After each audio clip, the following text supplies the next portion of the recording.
company. That's gonna, well, that's not coming from the fees. That's Because- from the people who are going to be living in the area? Is that what's assumed? Or No, because once they're part of a community and they pay their taxes to the town is going to pay to hire employees who they need. But what the town isn't going to pay for, what the developer is going to pay for, is the infrastructure itself. The community is going to share the community as a whole shares the expense of defending the community against crime and against police and having school and having teachers. But the community, the original community, doesn't have to pay to put in infrastructure it had no need for until these guys came along.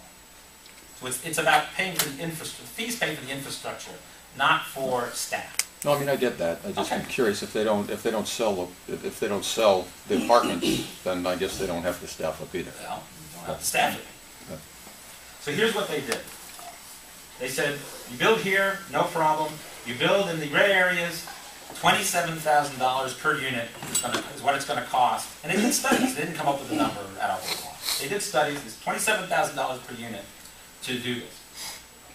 Okay, so what happened? In 1979, there were 9,000 building permits. 8,000 were outside the urban core, 1,000 inside. And let's talk about this for a second. From 1949 to 1979, in that 30-year period, the federal government put millions, if not billions of dollars into urban renewal into San Diego. And what did they get for their trouble? In that 30-year period, 49 to 79, there was one building in San Diego built that was 20 or more stories. They implemented this in 1979. By 1983, there were 16,000 building permits as opposed to 9,000. So they actually had a boom. But now 8,000 were outside. So just as many people were building outside despite the $27,000 charge. But they also had 8,000 people building inside the urban core. And what can I tell? I can tell you that between 1979 and 2009, there were 30 buildings of 20 or more stories built inside of San Diego's urban core. So what's the lesson? The lesson is, it's not what you do in here that makes the difference. You can spend all that redevelopment money like crazy in here. It's what you do out here that gets people to act the way you want them to act. So did they stop growth? No. They had exactly as many building permits outside. $27,000 wasn't even didn't make any difference to any of those developers. But it got some developers to come back inside and renew the urban core. Now you've all been to San Diego. You've seen the urban core, the Gaslight District, the hotels. It's a great place to spend time.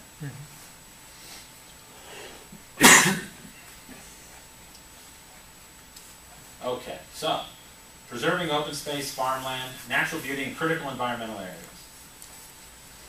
If you can bolster local economies, preserve critical environmental areas, you're improving quality of life. So, well, let's think about that for a second.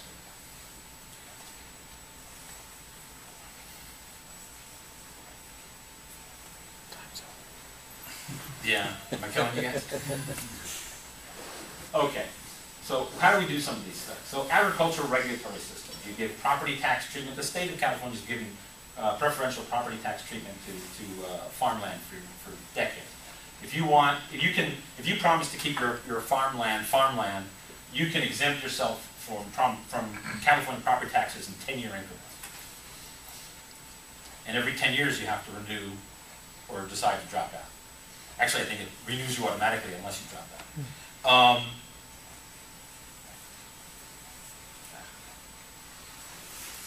Okay, so you can create flexible zoning, clustering, bonus densities, etc., purchase and transfer development rights, capital improvement programs, and concurrency systems. We're going to talk about some of these things. So, clustering. So, I have a property, I have 100 acres, and I want to build 100 houses, each one on a whole acre. Well, I want to preserve all that agricultural space. I don't want you to take that farm and turn it into a vast open space of housing. What I want you to do, see, you have this conventional housing. One house in the middle, I got to build this long road, and you're building your houses all over the place. So I come to you as a municipality and I say, tell you what, instead of building your houses in this conventional format, about if you cluster your houses? Instead of building 1 per acre, or 1 per 10 acres, whatever it is, how about you build them all together? So here, in this picture, they've got 6 houses on 3+ acre lots. Here you've got 6 houses on 1 acre lots, and they're all in one place, and you've preserved all this open space. Maybe it's farmland, maybe it's wildlife refuge, maybe this is wetlands, whatever it is. You probably don't want to build in the wetlands anyway, but of course that doesn't stop you here because you're maximizing your use of the land. Here you're getting the same number of houses, but you're preserving all this open space. Another thing you can do is you don't have to put them all in one spot. Maybe you spread them out a little bit, but you're still maintaining a lot of open space. And maybe one of the things I'll do is for you as a municipality is, if you build this way, you get 6 houses. If you build this way, I'll let you build 8 or 9 or 10 houses because you're keeping them closer together and you're preserving all this open space. So I'm giving you what's called a density bonus. So now you're selling twice, you're selling 2 more houses, 3 more houses, 4 more houses, but you're maintaining this open space, be it wildlife area or agricultural land, etc. But you're putting more cars on the infrastructure if you do that. In the same space. See, I'm a municipality. If I have to run sewers to each of these houses, they're all 3 acres out. I understand. I have to maintain this road. Now I've got to maintain this little road. I can put one, I have a short run here. It costs me a third as a community. It doesn't help in terms of the global warming stuff and all that. It's a different issue.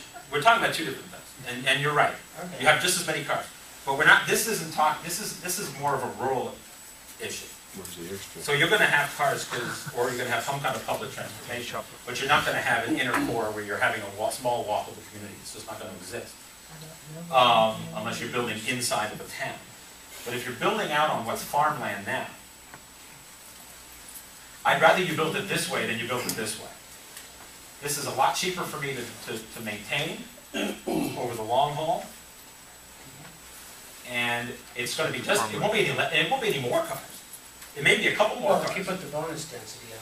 Yes, but I'm still saving a big amount of money, and a couple of houses doesn't make a difference. We're talking about a couple of houses. We're not talking about, okay, don't build 1,000, build 10,000. There's a big difference. Easements. Let me go back. Okay, so agricultural easements. You have 38-acre agricultural easement. You have this big property. I want you. You want to build something. You want to build a house on it. But I'm not. I'm telling you, you have to build a house. You can build a non-farm dwelling here. And what you're selling somebody is you're selling them an easement to do agriculture on the rest of the lot. And so you're actually getting some money out of this because someone's going to pay you for that easement so they can farm it. But what's going to happen is you're no longer going to be able to build that. And you'll make money in a different way. Now, I can do that as a government because I want to get into the whole takings law issues, but I'm not preventing you from doing anything with your land. I'm just making you do something different with your land. And I can do that as a governmental entity. Okay, transfers of development rights. So here's my farm. Here's another way for farmers to make money. I have a farm. I promise to keep it a farm. If I'm doing that, and if I was going to develop some kind of city or residential on here, I would be creating all kinds of carbon footprint. I have greenhouse gases to sell to somebody else. So I want to build a high-rise over here, but there are reasons why I can't do that. This guy over here can sell me development rights that he had over here to build over here. Now there's a classic case involving Grand Central Station in New York. And the owners of Grand Central Station, you probably remember this from law school. The owners of Grand Central Station wanted to build a 50-story building on top of Grand Central Station. And the city of New York said, no, because you're going to ruin the historical value of the building. But they said they were zoned for 50-story buildings. But will allow you to sell, you know, the 380 remaining feet. Because the Grand Central Station was like 120 feet tall. And then they had 500 feet total. So he said, we'll let you sell the remaining 380 feet to this guy over here. So now you're stuck with your 120. But we'll let you build, you know, this guy over there, he's got already 500 feet. He wants to build something that's, you know, 380 more feet. He'll pay you for that air right, in essence. So it's basically the same kind of concept. You want to build here, I want you to be agricultural because we need agricultural land, or I need wildlife, or whatever it is. And instead of you're developing it, I'm creating a property right for you that you can sell in lieu of developing the land. Now, it doesn't cost me as a municipality anything. I'm selling air. Are you selling air? Is that what I just heard? Yeah, I'm selling air. A lot of hot air. I'm selling Wow. you the right to build a tall building. Somewhere else. Somewhere else. Yeah, Transfer I'm of in business. development rights. Well, like we were just talking about. You have your 160 acres, this guy's got 40 acres. Tell you what, instead of developing this big property, which is valuable farmland, we're going to take the smaller property. You're going to build your stuff over here. You're going to let whatever you could build over here, we're going to let you build it over here. You're going to build something really dense over here. And you're going to maintain this agricultural easement so we can keep the farmland. Okay, so Baltimore County, Maryland is an example. You've got the inner core here. You've got the red is new development areas. The yellow is fringe. Then you have additional new development area all the way out here. And all this white stuff is agricultural and rural land. And what's going on is you've got all these roads, and all the development wants to go out on all these roads. So people can just drive on the road and then fill up the road driving back into Baltimore every morning. But Baltimore County wants to maintain all this agricultural land, and so what they did is they did some of the things we just talked about, which is they allowed people to build in these areas, and they maintained these areas zoned for agriculture. And if you wanted to build something, and they allowed them to have development rights, so you could get greater densities here, all in this inner ring. You could have these greater densities, but you were going to maintain these agricultural regions in the outer skirts of the county. And similarly, in Montgomery County, Maryland, you have a similar situation. Here's DC, and you have this urban core, and it's following the roads up in this way, and you're doing the same thing. You're transferring your density transfer zone.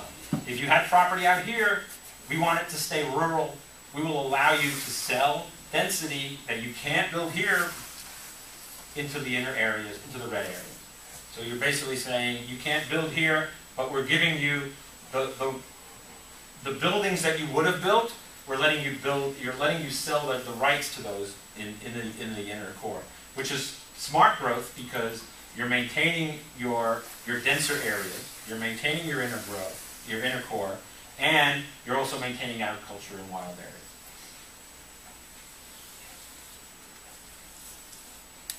So, new urbanism. What do we mean by that? Well, new urbanism is another word for what's called a traditional neighborhood. The human scale, genuine neighborhoods, towns, and villages. Pedestrian friendly. I don't know if you guys heard that the city council has approved this big biking program for the city of LA today.